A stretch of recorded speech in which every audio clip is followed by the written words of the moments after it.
Bonjour à tous et bienvenue pour cette nouvelle vidéo Europe Échec sur le Norway Chess 2016. Bonjour Bertrand. Bonjour Sylvain, bonjour à tous. Alors le plateau, vous l'avez à l'écran, hein, puisque c'est la belle affiche qui a été réalisée par les organisateurs norvégiens. Donc ce Norway Chess qui a pris sa place dans le calendrier depuis 4 ans, gagné 2 fois par Karjakin, et l'année dernière, si je ne me trompe pas, par Topalov. Oui, Et voilà, donc quatrième édition. Alors la liste des participants. Donc Magnus Carlsen, bien sûr, hein, pour un tournoi en Norvège, cela va de soi. Mais il va essayer de rompre la malédiction, entre guillemets, puisque malgré 3 éditions déjà, il n'a pas encore réussi à gagner ce tournoi. C'est assez étonnant. Et donc il va avoir à cœur de réussir cette année. Il est accompagné de Kramnik, qui est à la deuxième position. C'est deux joueurs qui n'ont pas beaucoup joué dernièrement, Bertrand, il me semble. oui, effectivement. Le Magnus Carlsen a gagné en début d'année le tournoi à Vickenzi, une très belle performance. Vladimir Kramnik a fait une bonne année aussi, mais il n'a joué que Zurich, qui est un tournoi rapide.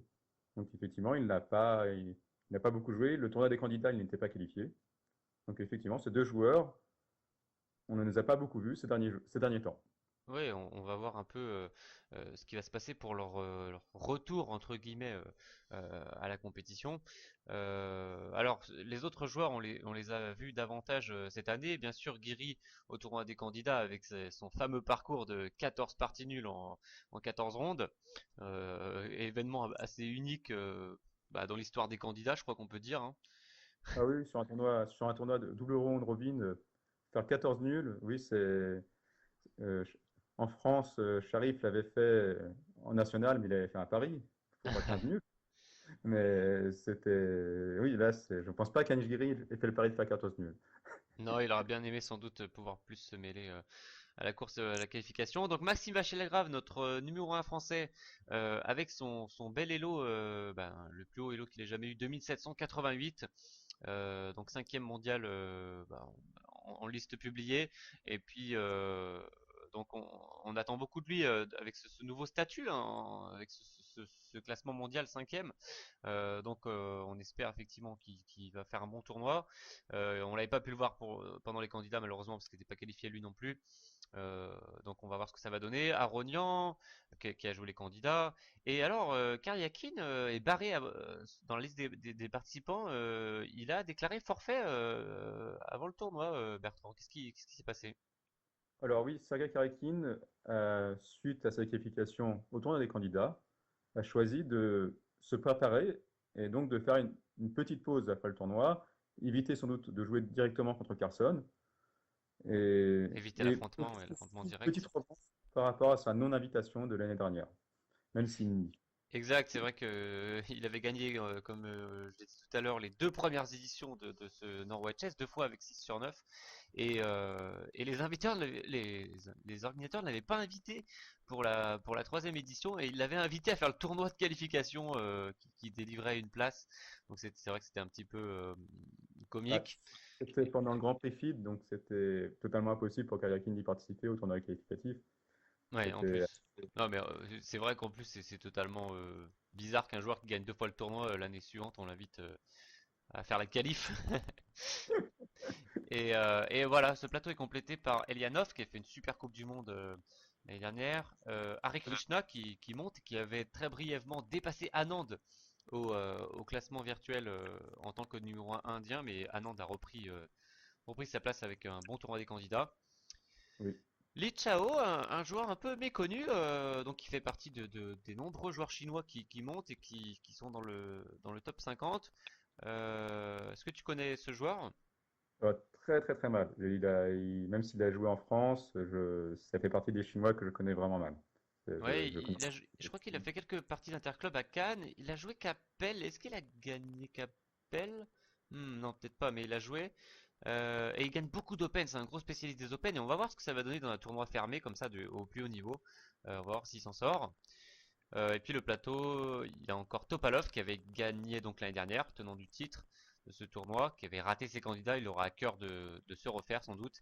Et puis le qualifié c'est Grandelius, le numéro 1 suédois si je ne m'abuse. Je crois, Euh, oui. un jeune joueur qui monte, hein. Bon, on voit la différence avec les autres, hein. Tous Ah les oui, autres sont c'est dans le vraiment top surpris 16. Oui, qu'il se qualifie, hein. Hammer était favori et c'est Nils Grandius qui se qualifiait. C'était une belle surprise pour lui. exact. Il y a eu le tournoi de qualif et John Ludwig Hammer, le secondant et ami de Magnus Carlsen, était favori pour la qualif. Et puis c'est Grandius qui a réussi à se qualifier. Alors on voit 112e mondial. On peut se dire par rapport aux 9 autres joueurs, ça va être dur pour lui. Mais bon, c'est un jeune joueur qui monte, né en 93. Donc plus Oui, jeune que Carlsen par exemple. Et bon, on va voir, ça va être intéressant. Il a un style assez percutant, Grandelius.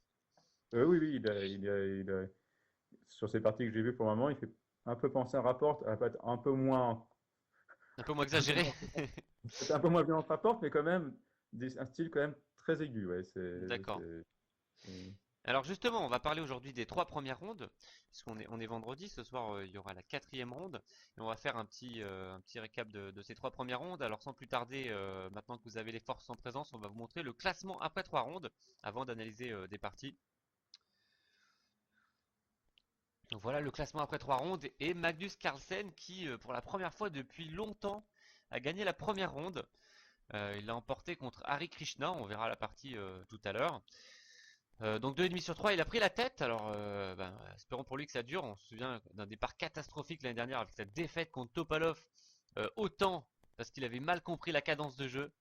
Assez incroyable dans le tournoi en Norvège, son pays, et première ronde, il connaît pas la cadence. Ils avaient changé la cadence par rapport à l'édition précédente. Exact, Il ouais, a- à sa décharge, mais c'est vrai que c'était assez étonnant. Et il a cru qu'il allait avoir 15 minutes en plus, il s'est laissé tomber Oui, au dans une 60e. position gagnante. Mais bon, voilà, pas de ça cette année. 2,5 sur 3. Gros départ de Carlsen avec une victoire également contre Grandelius qu'on verra tout à l'heure. Et à la deuxième place, on a 2 joueurs, Kramnik et Vachier-Lagrave. Tous les deux ont gagné une partie. Et Maxime a gagné une superbe partie contre Guiri. Ah Et on oui, l'analysera impressionnant. également. Voilà, les autres joueurs, bon, alors Li Chao, c'était un peu l'inconnu, il a réussi 3 parties nulles, dont 2 avec les Noirs. Bon début pour lui aussi dans ce tournoi avec le top mondial, C'est parti très solide. Ouais. Il est nul sans sans frayeur. trop de- Ouais, ouais, ouais, vraiment impressionnant pour l'instant, on va voir si ça va durer. Qu'est-ce qu'on peut dire sur les autres joueurs, Bertrand? Aronian avait vraiment pressé Grandelius, il me semble, mais Grandelius c'est très bien, s'en est très bien sorti. Uhum. Que beaucoup de Alors, commentateurs pensaient qu'il était vraiment, sa en position difficulté. était vraiment Ouais. inquiétante, mais il s'en est très bien sorti. Alors, C'est heureusement qu'il s'en est sorti parce que c'est vrai qu'il avait. C'est sa seule nulle pour l'instant. Ouais, mais là il l'a mérité parce que D'accord. je pense que même Aronian devait être dépité Uhum. quand il force un nul à la fin et la D'accord, ouais. position était incroyable. Et puis dans les autres résultats décisifs qu'on n'a pas cités, eh bien, il y a la victoire de Guiri contre Elianov sur une belle partie espagnole, c'était ça? Une, Alors une oui, Berlin, je ne sais j'imagine. plus laquelle. Une Berlin, une Euh, entière Berlin, j'imagine. Ou non, ou peut-être juste une italienne, ouais, une italienne. Ah oui, oui, l'italienne. Oui, c'est vrai qu'elle revient, elle est revenue à la mode lors du tournoi des candidats et on en a revu une autre aussi Et ici. ça Effectivement. continue, ouais, exact. Bon, bah, sans plus tarder, allons étudier la partie Carlsen Hare Krishna de la première ronde, cette fameuse première ronde que Carlsen avait tant de mal à gagner depuis pas mal de temps. J'ai vu la stat, je Ah crois que oui, c'était 2014 depuis 2014, il n'avait pas gagné une une première première ronde. ronde. C'est ça, hein, Euh, tu l'as vu aussi, ouais. ouais, c'est ça, je confirme, c'est 2014 et en plus on avait aussi perdu pas mal la première ronde, donc c'était la ronde maudite pour Carson. Et là, cette fois-ci, bah, contre Topalov l'année dernière, il avait fait une très belle partie avant de tomber au temps, mais cette fois-ci, non seulement il fait une très belle partie, mais il fait attention à sa pendule.